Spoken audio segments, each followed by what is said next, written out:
All right, happy Monday, everybody. Welcome to the latest installment, episode 22 of Scholars Forum on Patristic Cast.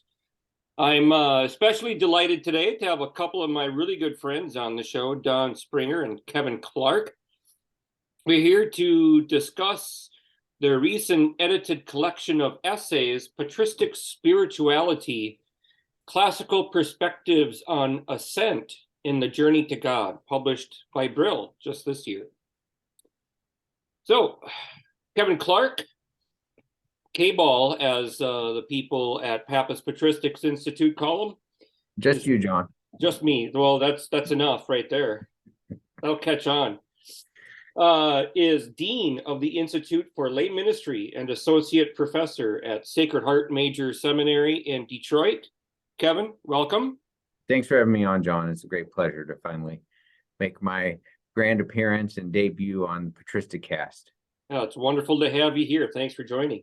And Don Springer is lecturer in patristics and co-director of the McMaster Divinity College Center for Patristic Studies.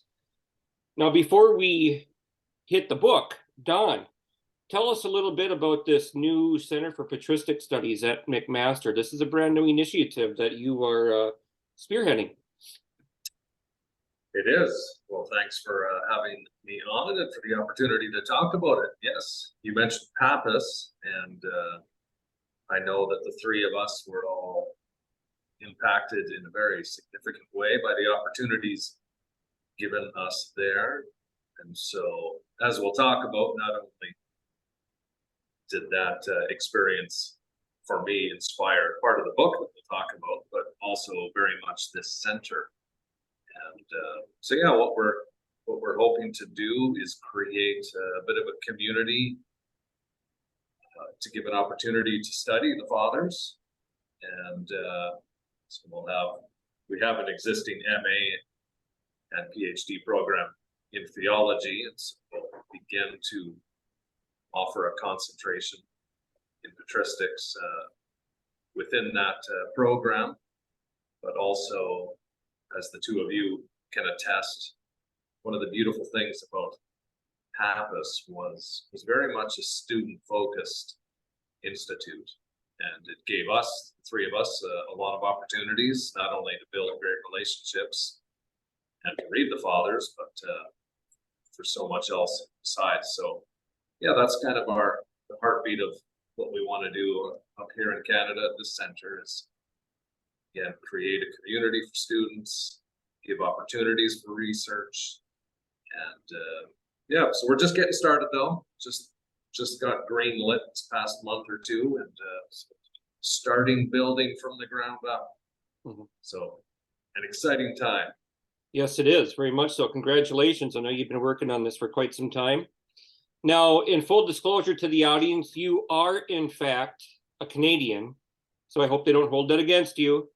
But this Patristic Institute is in Hamilton, Ontario, not too far from the wonderful city of Toronto. So if you have a chance and you're interested, check it out. I think it's going to be a wonderful endeavor that you're starting there. So congratulations. Not too far from Detroit either, so hopefully I'll be able to come check it out myself. Not too far, only about 4 hours from the Motor City. That's right, if they let me into the country. That's the first step. They're pretty tough at the border there. I can attest to that.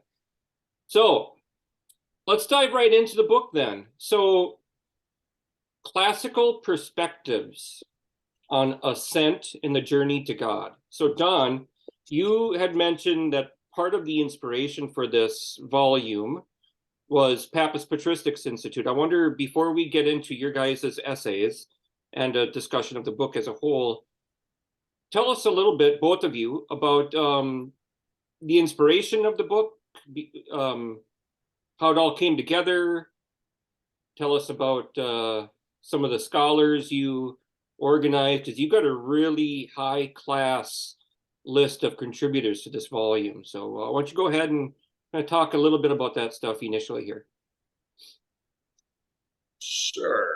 Yeah, like I mentioned, the initial inspiration was something that came out of Papist for me.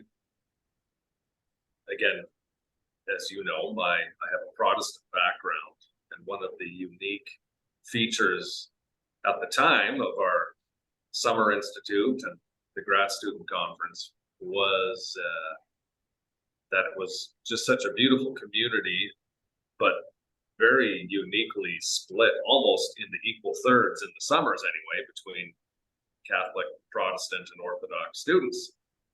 And so that was very interesting to me. But what really jumped out, I think it was after the second year that I attended the spring conference and was hearing these different students from these different backgrounds.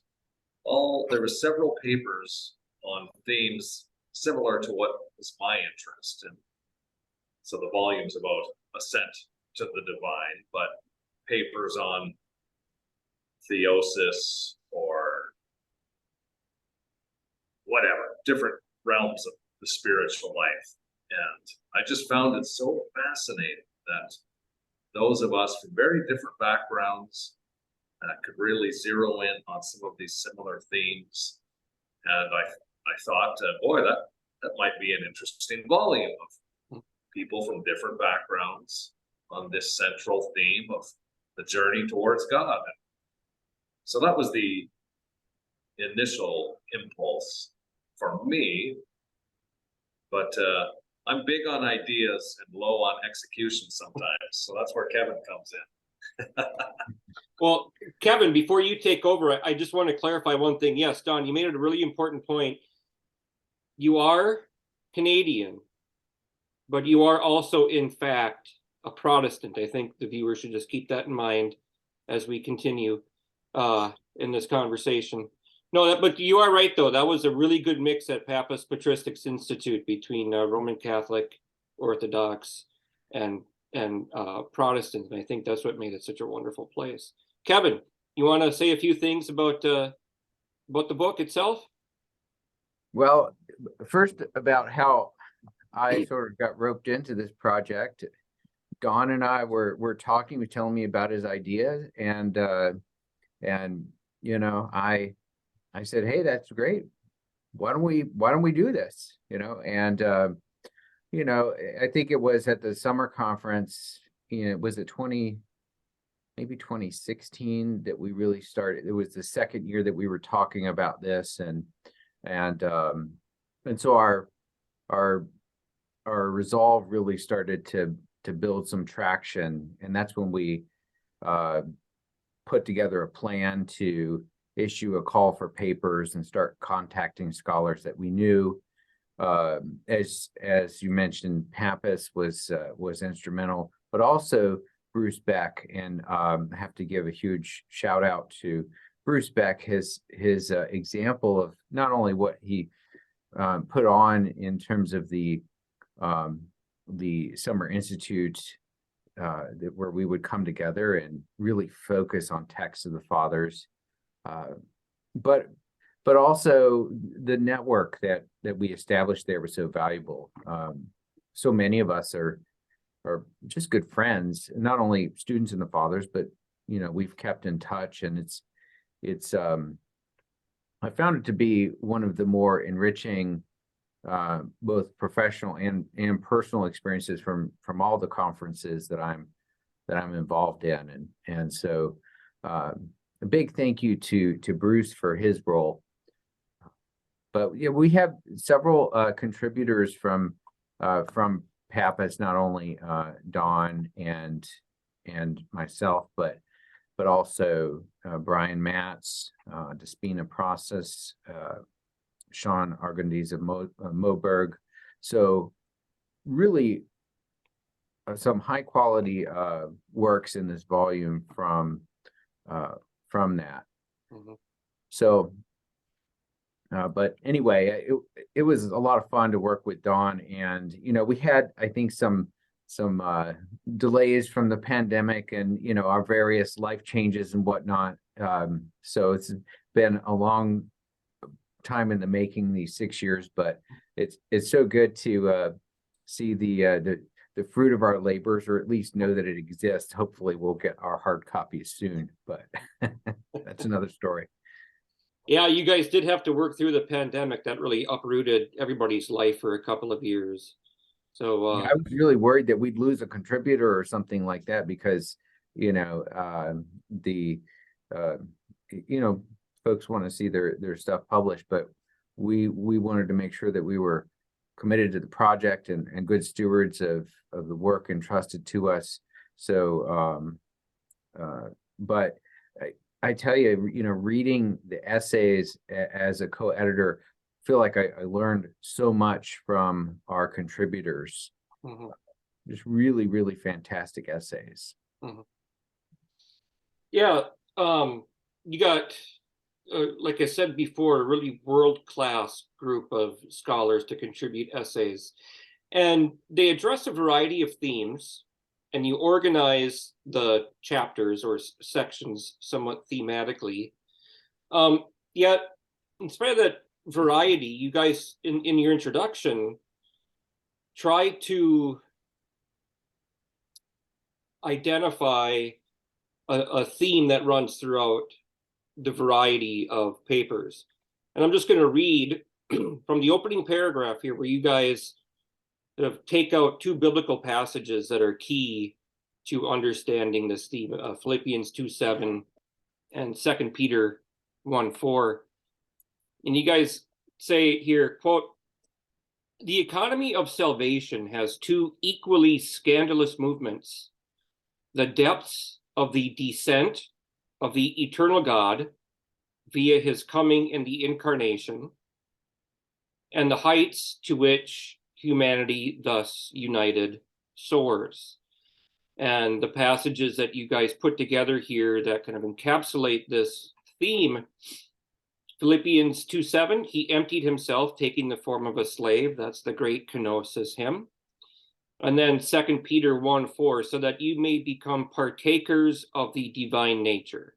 So God descends to human nature in order that human beings might ascend to God, or might become divine, that kind of great Athanasian Origenian sense of the incarnation. Can you guys say a little bit more about that? This seems to be a pretty key theme throughout the essays. And how does this drama unfold in the patristic period? Yeah, thank you. So those verses in particular capture what we might call the katabasis and the anabasis, the condescension and ascension of the word, and help to show forth what that condescension accomplishes in humanity that is united with the word. And so, you know, our volume focused on the, you know, the practical steps, right? You know, what you could do as a believer in the early church to help facilitate the growth of grace in yourself, and so that your muddy, fleshy humanity could be lifted up into the divine. So that's sort of what we were thinking with that you know, this is all part of the economy of human salvation, but that, of course, you know, because God has done this, the early church recognized that it necessitated a response, a sort of a fiat, a yes to the Lord. I don't know. You have anything you want to add about that, Don? Yeah, well, at full disclosure, those beautiful opening words are all Kevin, absolutely. The introductions. Don't sell yourself short, Don. You're a Canadian. Come on now. I don't mind acknowledging his beautiful contribution there. But no, he's quite right. I mean, as you both know, there are no shortage of works out there talking about very similar themes, whether it's on deification, various books on salvation, whatever else. And obviously we're somewhat inspired by Norman Russell's work as well, really probing into the Greek fathers. And so we were trying really hard to not just be another title that really zeroes in on the same themes that everyone else has done. What we tried to challenge the authors to do is exactly what Kevin said, is present from the different authors, fathers, and there's some unique essays there as well. You know, there's one on the married women, for example, giving different perspectives on it. But we really wanted to challenge them to examine what is it that Origen or Augustine has to say about us. Kevin expressed it. You know, how do we actually, in a practical sense, receive this grace? How do we put ourselves in position to ascend? What does that look like in this life? What is possible? And so, yeah, I mean, they all succeeded, of course, the scholars, but some really zeroed in on that, and other authors, you know, that some of the writings are more mystical than others. So I think it's a great mix. It comes out in different ways. So that's meant to be the unique contribution, and why it's entitled About Spirituality as it is. So, one of the really interesting things about reading the fathers is they weren't bogged down with Reformation debates, you know, being roughly 1,000 years earlier. I bring this up because, Kevin, you talked about the growth in grace. And of course, in the 16th century, that became a point of contention, especially with someone like Martin Luther, you know, who would say, well, that's not really how grace works. He talks about it being imputed rather than being imparted, and it kind of covers us like a cloak. I mean, it doesn't really transform us. It covers the sinful condition we have. When we read the church fathers, you know, even with Augustine, when he's debating with the Pelagians on a very similar issue that would bother Luther, he doesn't really use that kind of language. And I think this is one of the things that was so great about Pappus and about reading the church fathers, because so much of our current theological debates are still kind of stuck in Reformation era debates. But when we read the church fathers, they wrote with a freedom, you know, that was not plagued by those kinds of arguments. Nevertheless, that's my little rant. Now, another corollary here. So you talk about the patristic kind of conceptualizations of ascent, and you frame this within this concept, spirituality. And you say that it's a relatively modern concept. And of course, we hear all kinds for the last couple of decades, you know, people are spiritual, but not religious in a way. So somehow ecclesial institutions have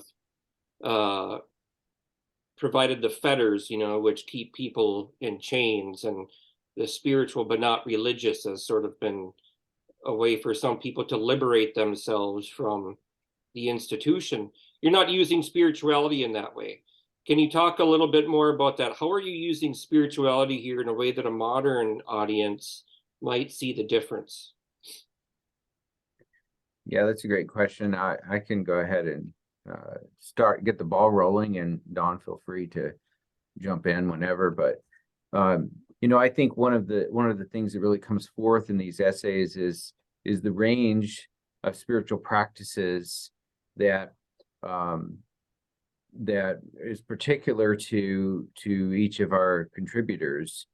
For example, you know, Brian Matz writes about Gregory Nazianzen's Lenten silence, for example. Father Brian Daly, really excellent essay. One of the just a really fantastic contribution.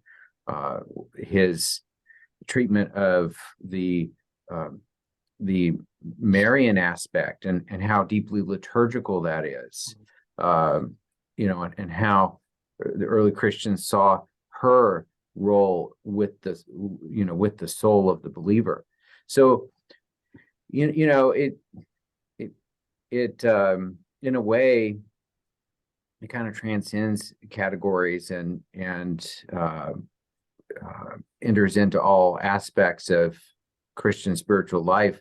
Monasticism as well comes forth really strongly. The Sean's essay, for example, on the Desert Fathers, the Jonathan Zecker's excellent contribution, which really, and he's just got a workout recently on spiritual direction in the early church. So there's some themes that he touches on there.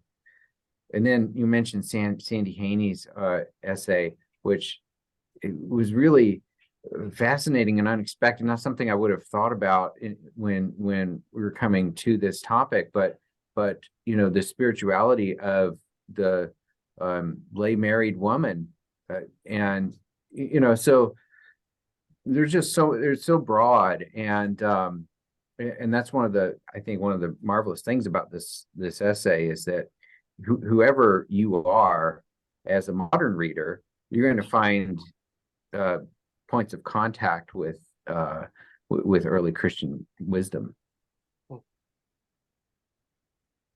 Yeah, absolutely. That's the beauty of the fathers, isn't it? There's so much diversity there, and a voice that somewhere along the line, there's a voice that resonates with us. And so, yeah, we didn't want to get too much into the modern debates about spirituality, and a lot of times the word is avoided for that very reason. But very simply, we were, as Kevin just expressed, spiritual practices. What if we refer to the spiritual life as that life of seeking to live with God? It's that was essentially the basis of it. And so, yeah, I mean, you mentioned a number of the chapters there, Kevin, but it was really interesting how it worked out that we started with a rough idea of the contributions that we absolutely needed to have as part of the volume. I mean, for you and I, obviously, there needed to be Irenaeus and Maximus. That obviously was a starting point. But then from there, okay, well, you have to have the Cappadocians, you have to have Augustine. You really need, speaking of divine ascent, you need the ladder of divine ascent, and those that refer to it in that way, Badrius, of course, John Climacus. So there was the obvious ones. But I mean, as you mentioned with Sandy's paper, we did rely on others as we sought feedback. Who else would give a bit of a different perspective on this? And so it led to some interesting essays that we probably wouldn't have scripted if we had just sat down and chosen the 20 chapters between the two of us. And so, again, there was some really interesting surprises in there. He mentioned Daly's essay. For me, I think the biggest shock for me was actually one of the early chapters on Ignatius Gregory Ball's contribution. I would not have guessed there was, that early in the game. And for me, that was one of my favorites. The spiritual theology of Ignatius of Antioch, he called it Attaining God. And I knew that there were references to attaining God in the letters, but the way he brought those to life was just wonderful. So, and Bogdan's essay on Clement of Alexandria, again, I don't know what you would say about this, Kevin, but if we were looking for a common thread that united them all, other than just the overarching theme, but a lot of them did come down to, again, what it looks like for us to submit ourselves before God, whether in silence or the approach to scripture, to prayer, or to piety. They were expressed in different ways, but most of them would come down to some sort of, again, emptying of thyself in the process. So, we could have named the volume along those lines, I suppose, but that's sort of one common thread I saw amongst the essays. I don't know, Kevin, did you see other fabulous threads? Well, one of the things that I thought came forth in a good number of them was the element of spiritual guidance or direction, that there was a sense in many of the chapters about the passing on of community wisdom, in terms of this is what God does in us when we are making that progress in our spiritual lives.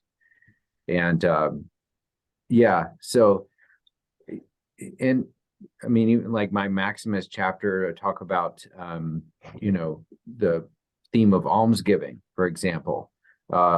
This is, for Maximus, and not only Maximus, but many of the fathers, is like the quintessential act of love of neighbor that so perfectly imitates divine charity. This is what you should be doing if you are becoming, if you're growing in holiness, and so on. So, I mean, I think I saw a lot of that. And there's a strong focus, I think, also on the reading of scripture. I know also that was the chapter on anagogical exegesis is another good example.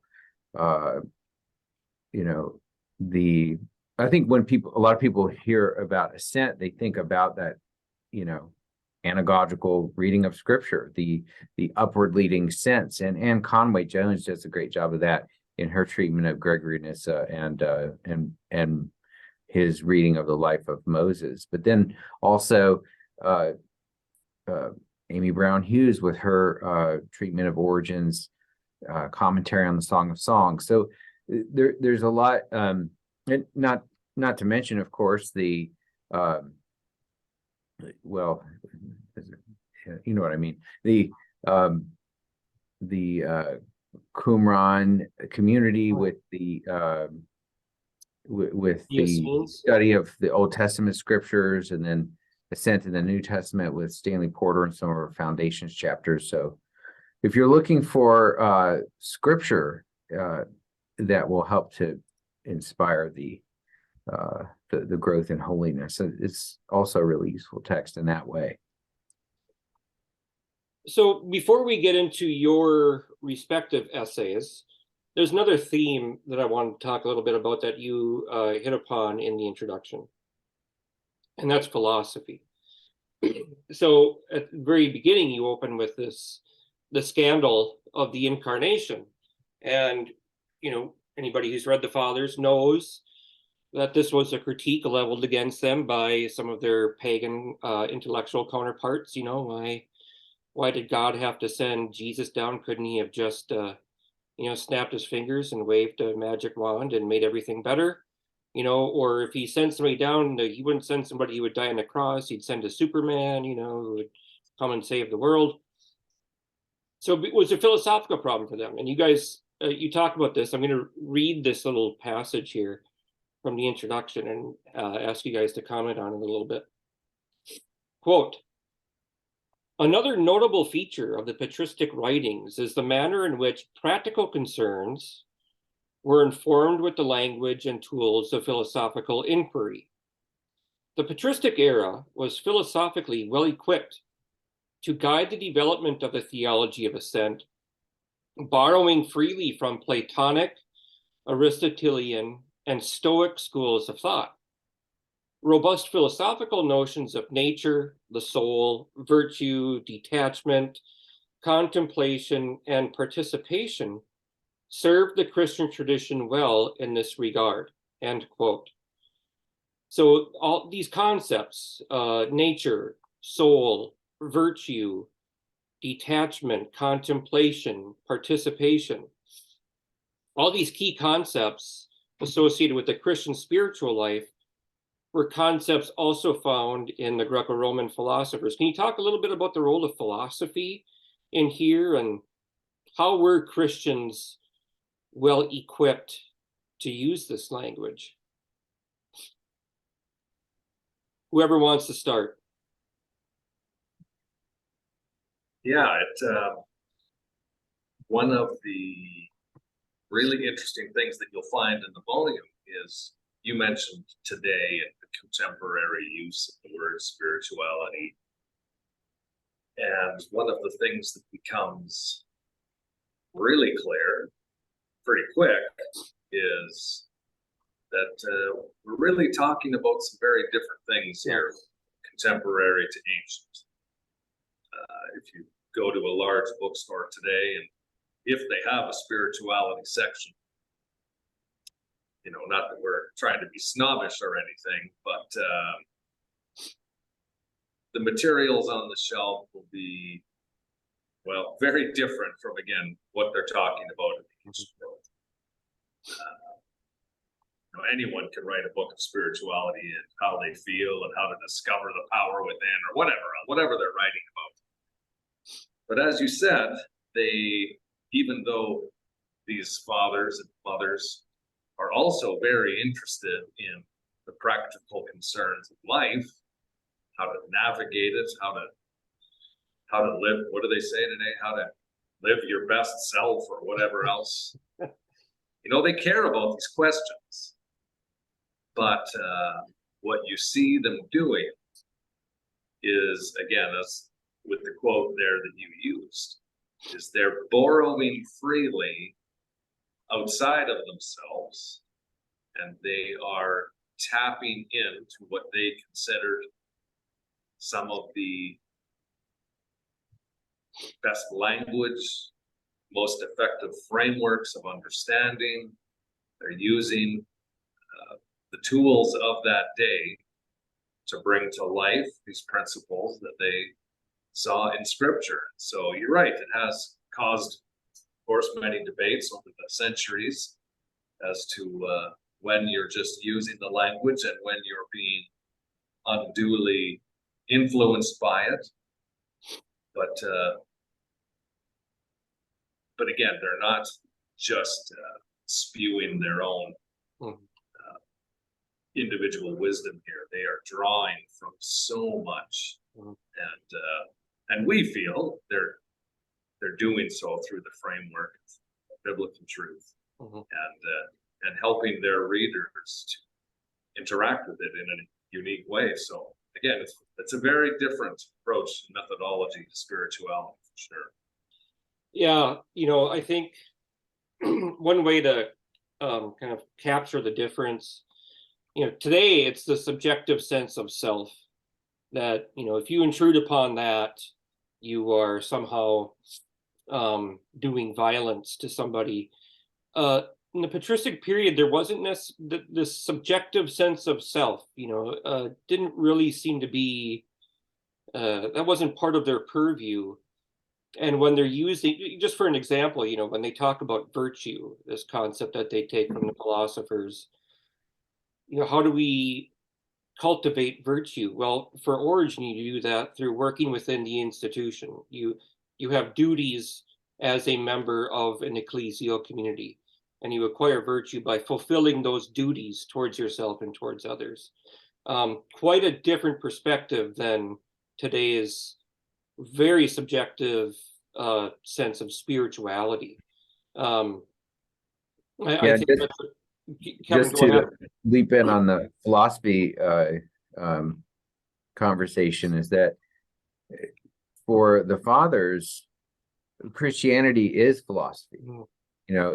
Philosophy is the love of wisdom, and what is wisdom except for discipleship and theology?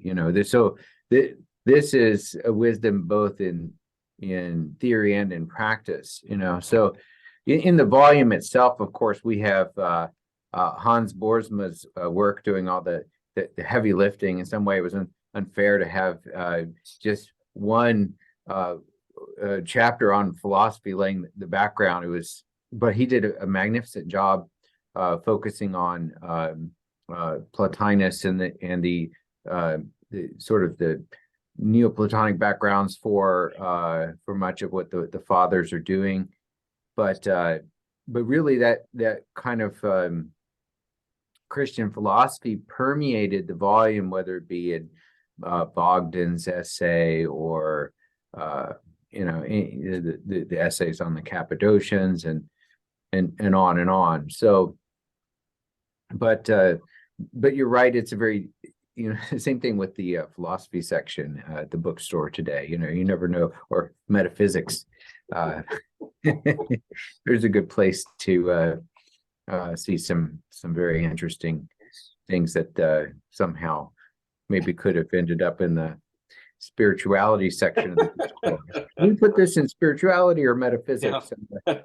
Well, what's interesting about that, so Plotinus in Rome in the second half of the 3rd century, or the late middle part of the 3rd century, I mean, there's still a good century of Christian involvement with philosophy prior to Plotinus.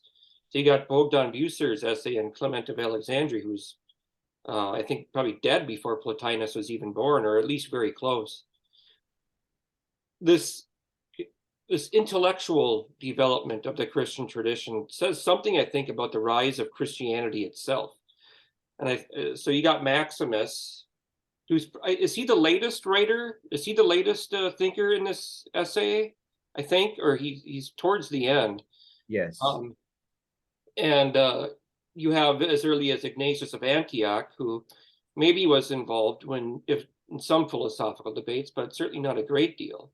By the time you get to Maximus, boy, Christianity has really made itself a competitor in the intellectual market as well, which says something about how Christianity evolved in these earliest centuries to challenge the orthodoxy of some of the Greco-Roman philosophical schools. No response? Okay. Maybe we can move ahead then. So okay. You guys each have an essay involving a particular author. Don, your essay is on Irenaeus. So tell us a little bit. You've been on Patristic Cast before, and you've talked about Irenaeus.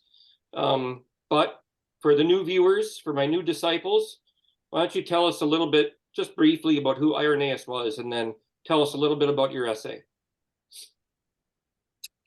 Sure. Well, Irenaeus, we're looking at, I guess he'd be our second earliest contributor in the volume. I believe that's true. Is Justin Martyr in? There's no essay on Justin Martyr, is there? Okay. No. So yeah, Ignatius then Irenaeus, writing around the year 180, Bishop of Lyon, and well, we've got just to give a shout out to our foundations guys. I mean, the author of the Psalms was pretty early, as was well, you've got the Qumran community, which yes. Touche. Not to be a stickler here, but yes, earliest of the Christian fathers is what I meant. Irenaeus, so yeah, Bishop of the 2nd century. And you were just in Lyon, by the way. I was, yes. Sure. Didn't get to see his supposed bones, but saw one relic anyways, Kevin. It was pretty cool. You'd like that as his heel bone. So Nice. anyways. Yeah, you sent me a picture of that. That was pretty neat. Yeah. So yeah, there he was serving there, and they call him one of the earliest, so-called theologians. And you notice I kept my mouth shut when you made reference to the classic exchange formula of God's descent, that we might ascend. Everyone says it's Athanasian, but it's Irenaean. Come on, it's there first. That's Okay. okay. All right. Yes. So anyway, we in my essay, I do touch on the fact that again, we talked about that relationship between philosophy and theology, spirituality, and how they view things very differently than we do, much less compartmentalizing than is the case with us and our academies. And with Irenaeus, not only that, but again, it's all embedded within a polemic of interacting with heretical opponents. So it's theology, it's apologetics, it's pastoral care, it's philosophy, it's rhetoric, it's a little bit of everything.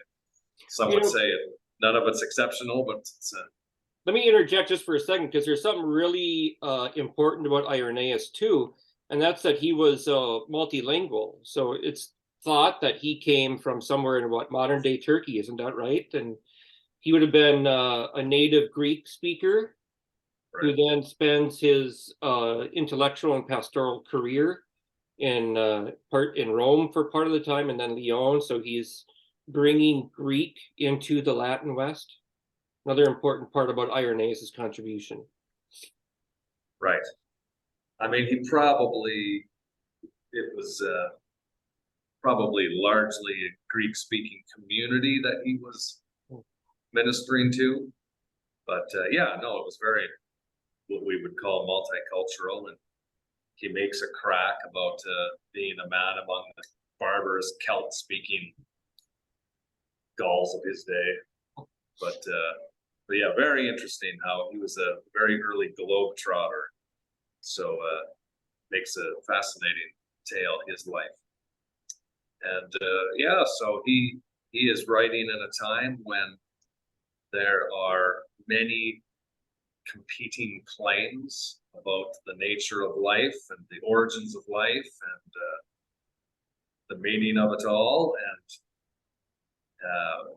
I think it was, I don't know if it was Daly, but someone, or Blowers, one of the two, I believe, was writing on these themes and made the very good point that, especially in the 2nd century, to us, some of these heretical Gnostic Valentinian claims may seem bizarre and fantastical to us, but clearly it was a problem because it was spreading, and so there was something attractive about it. There was something that was resonating with people, and based on how Irenaeus interacts with them, it seems like one of those things that was appealing to them was this very notion of a greater potential in this life to encounter God.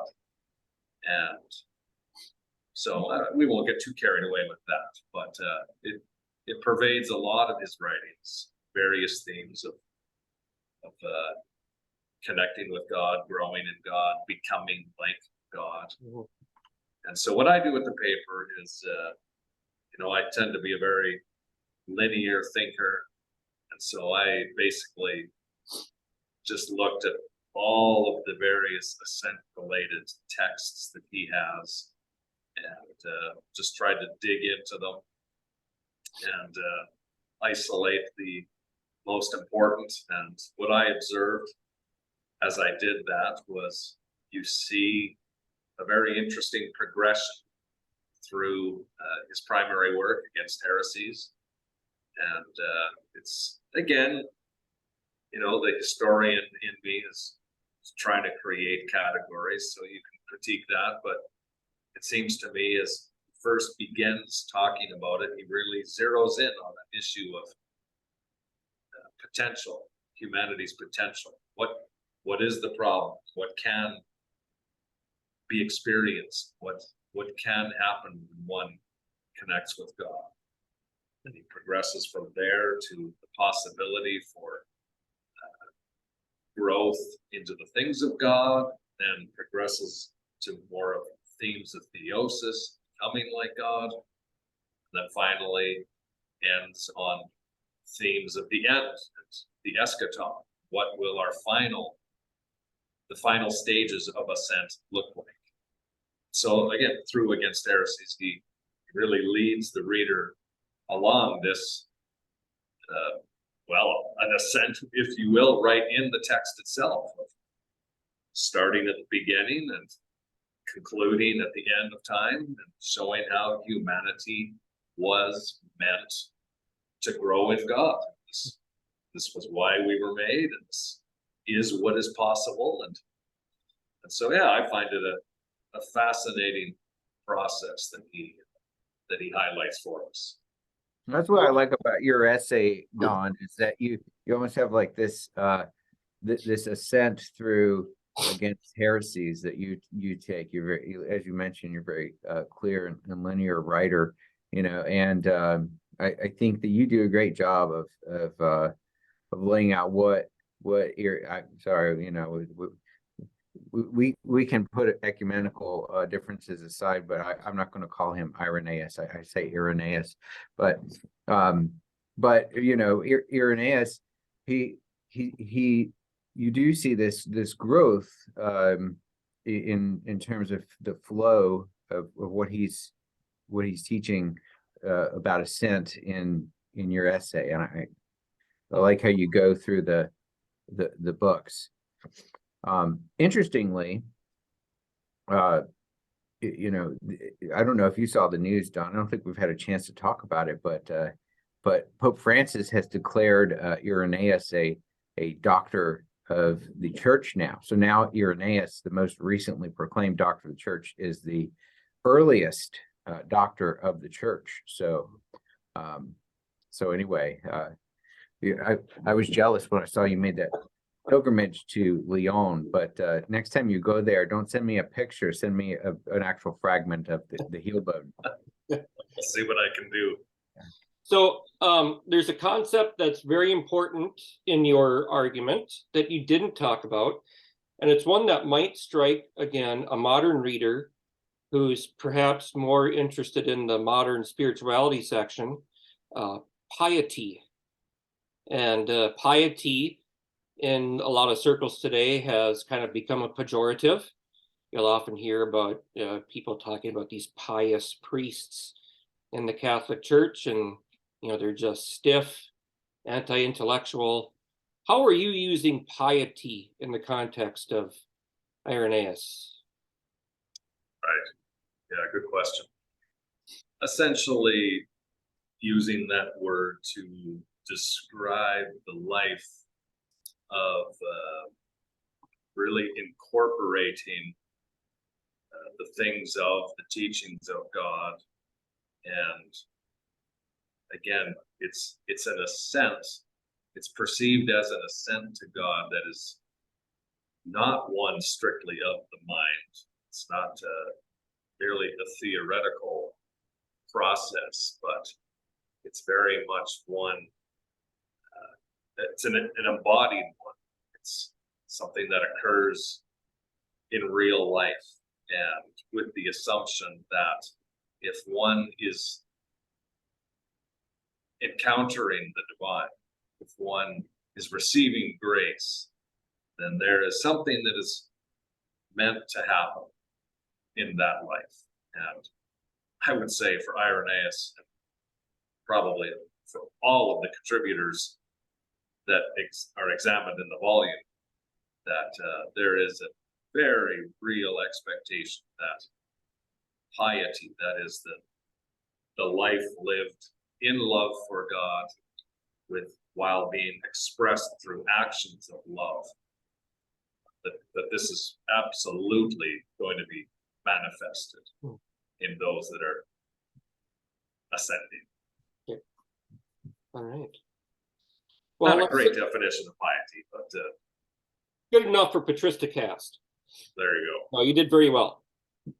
So let's say good night to Irene for a little bit here and move on to Maximus the Confessor. Kevin, who is Maximus, or who was Maximus? And then lead us a little bit through your essay. Yeah, thanks, John. So Maximus was he's known as the Confessor, in part because he suffered for the faith, and he died. We would consider him a martyr today because he died from the wounds of his confessing. So he was a monk, born in 580, died in 662. So he died at the age of 82. But he's most famously known for his role in the monergist monothelite dispute about whether there's one activity or two activities in Christ, or whether there's one. Kevin, can I just interject for a quick second, just to clarify something here? When you say that confessing, you don't mean he died from his wounds that he received in the confessional. No, that's right. So could you just explain a little bit about what this specific use of that term means, so that the audience might know a little bit about it? Sure. Well, it comes from the Greek homologeo, which means to confess or profess. It's the act of bearing witness, as it were, to what one believes. So sometimes we might say in the liturgy, I believe, Lord, and confess. And so it's in that sense, where one is stating one's belief. So he was on trial, correct, for his teaching? Yeah, he was tried a number of times in Constantinople over his diothelite. He was essentially died as a heretic outside the church, at least the Church of Constantinople at that time, and so he affirmed that there were two wills in Christ, and that this is soteriological. If Christ did not have two wills, well, based on the Assumption doctrine of Gregory Nazianzen, which states what is not assumed is not healed. So not to be confused with the Assumption dogma. Right. That Pope Christ had to, the word had to assume the entire human nature. Right, including the will, because the will is located in the nature, as it were.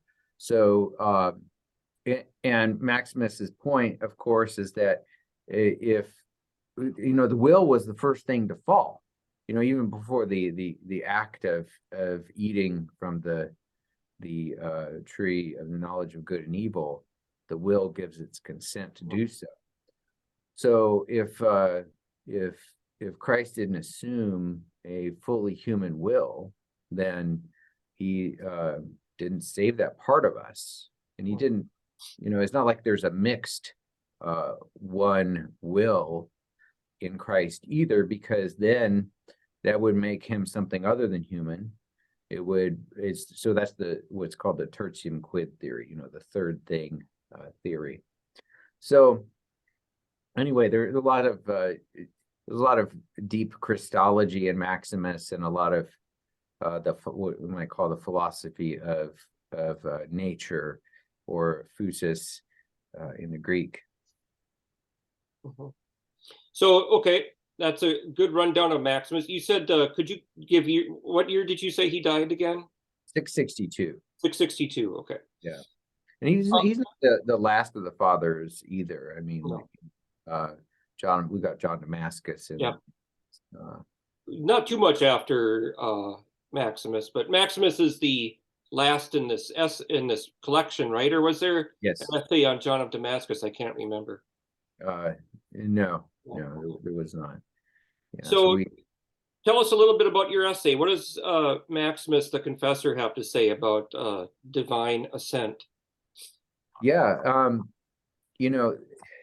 my essay, I'm not quite as linear and direct as Don is. So So readers who absolutely love Dawn's essay might find mine frustrating. But I go through several different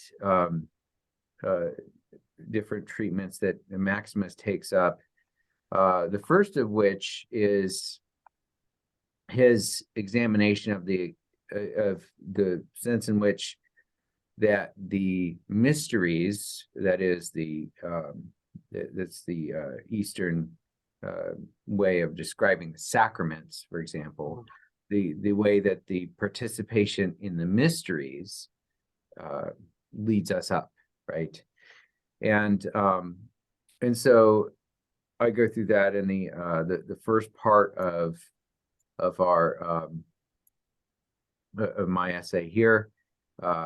Talk about the mystical participation in the mysteries, that these are the very realities for Maximus that make the believer holy, right? And so in many ways he's drawing on Dionysius the Areopagite, the 5th century monk, writing in that name. So we've got that. It's something of his teaching on grace as well. But then moving into a more practical, in keeping really with the volume, a more practical exercise of the growth in virtue that Maximus encourages and teaches. That for Maximus, being virtuous is man's natural state. So vice sort of comes in as a something that Maximus would call what is against nature, katafusin. So growing in virtue is a way for Maximus to describe coming more into one's own as a human being, fully participating in the human nature as God conceived of it, right, in his eternal wisdom.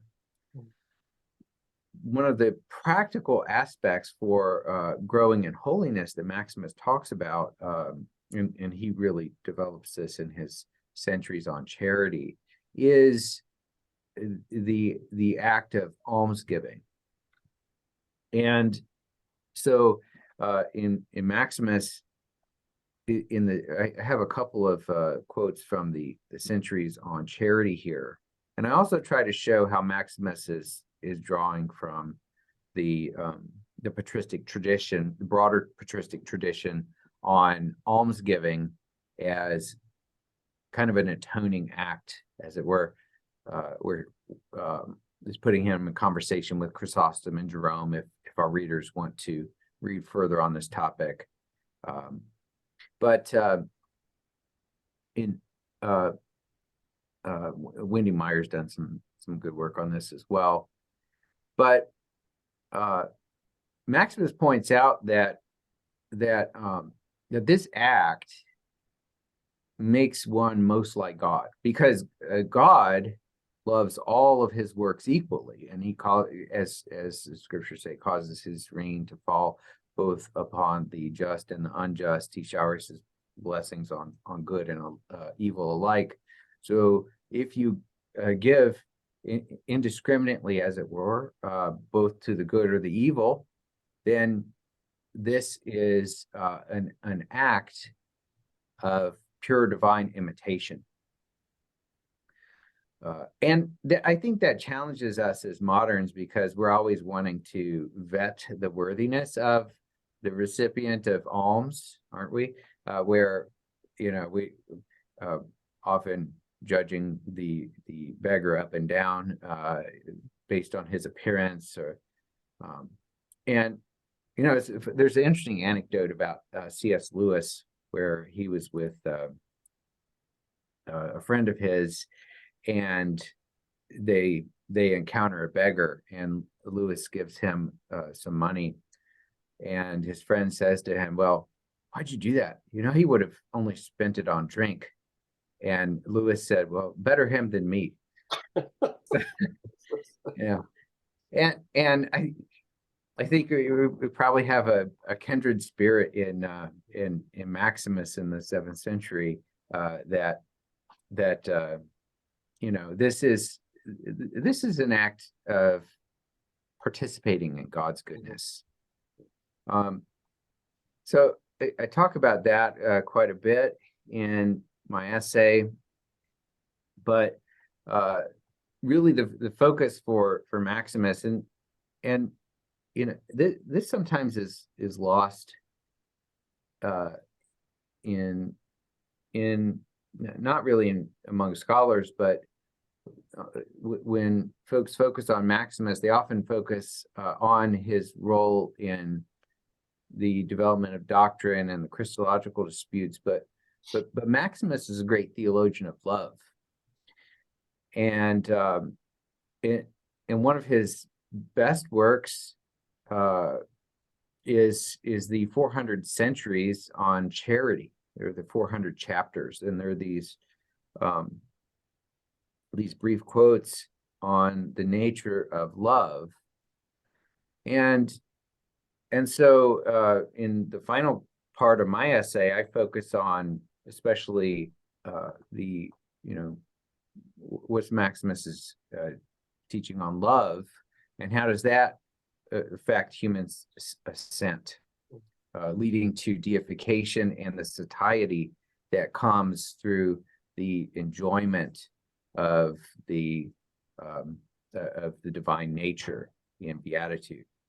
So, I felt like mine was kind of all over the place, but Maximus, I tried to present sort of a cornucopia, for lack of a good example, a good analogy of what Maximus brings to the conversation. That there's still a lot there going on in the 7th century in terms of the growth of holiness, and that beautiful combination in Maximus that you see both of the speculative understanding of how theology causes this growth, but then also the practical of what can the believer do to grow in love and participate in God. So it's a little bit of a rundown of mine. So with Maximus and his work on charity, does he connect that at all with deification or theosis, this process by which a human being can become a god or God himself? Yeah, absolutely.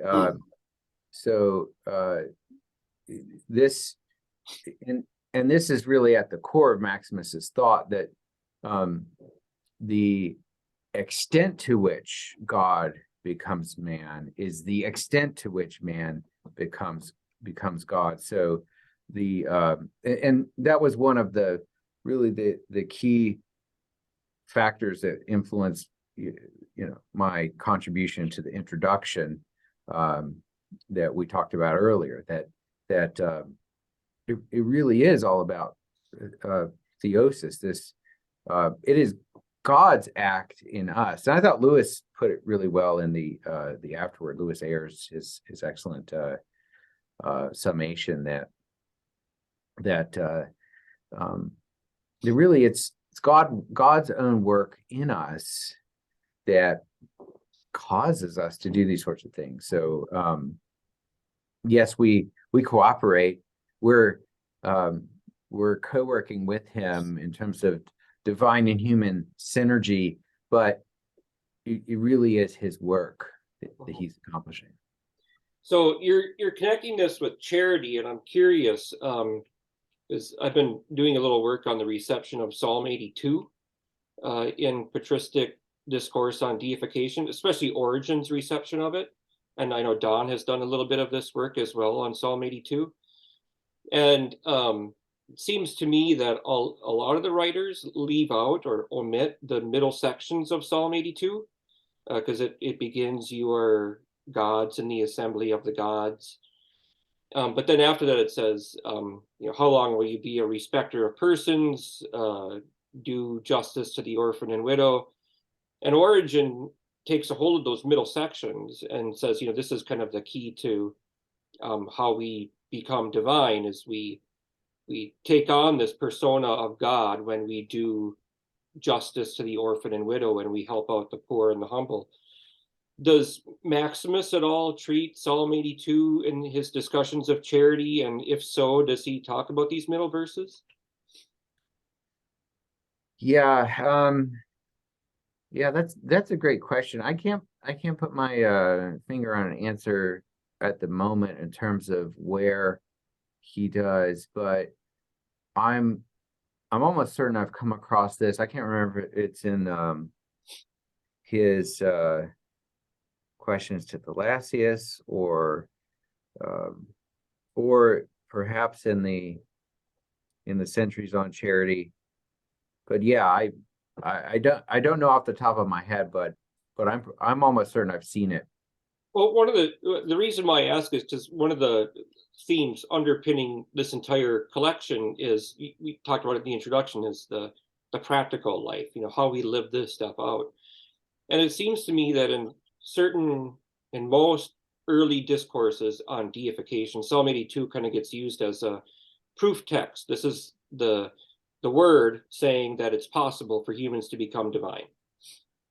But they omit those middle sections, which kind of talk about practical things, living out this divine life in reality. So I'm gotten really interested to know how other authors used those middle passages, because when you read about deification, it's often this conformity of the mind or the intellect to God, to the divine, through contemplation and detachment.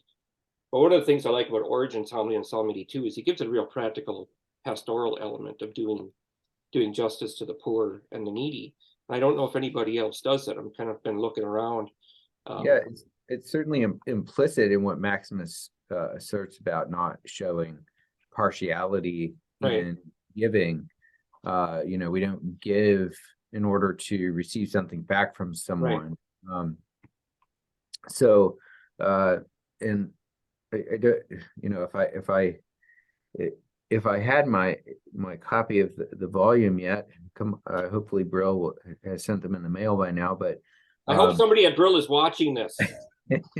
I feel like that we had quite a bit of essays that were citing Psalm 82. Yeah. But I don't remember if it was in the context of the verses that you're mentioning, John. Yeah, I have to take a look at those essays. I haven't had a chance to take a look at them yet, but so yeah. All right. Well, we've gone on, we've rambled, but it was a great rambling. So we can wrap things up now. Do you guys have any last words? Any last comments that you want to make before we bring this thing to a close? Well, other than just what a joy it was to work on the volume. As Kevin said, 6 years is a long slog, but we're very happy with how it turned out. Thankful to you, John, for having us on. And yeah, very interested to see how others hopefully will pick up the work, continue to expand on some of these things. And there's lots of area for further work. You just identified one, I think, for sure. And so it's a very life-giving topic, I say. Yeah, and I want to take the opportunity, of course, to thank Dawn for letting me tag along in this project. This was just really a lot of fun. That's his act of charity for 6 years. Dawn was not taking note of my lowly status, and he allowed me to join in as co-editor. But we I just made him do all the editing, so that worked out real well. I can see that. Well, yeah, that was I had to earn my my right to sit at the same table. But you know, I just really want to encourage your viewers to you know, check out the volume, check out the essays. I mean, there's so many good contributions there.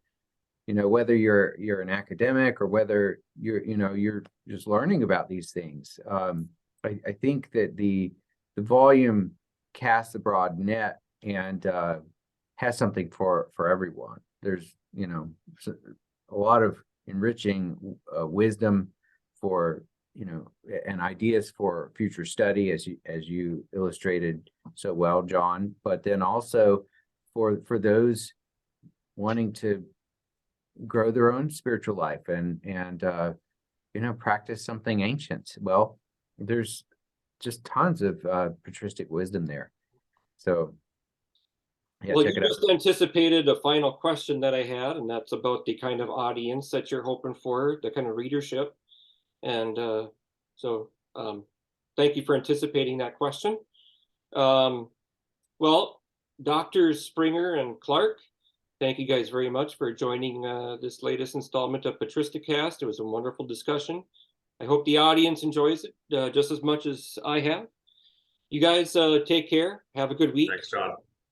Thank you, John. See you next time. Take care.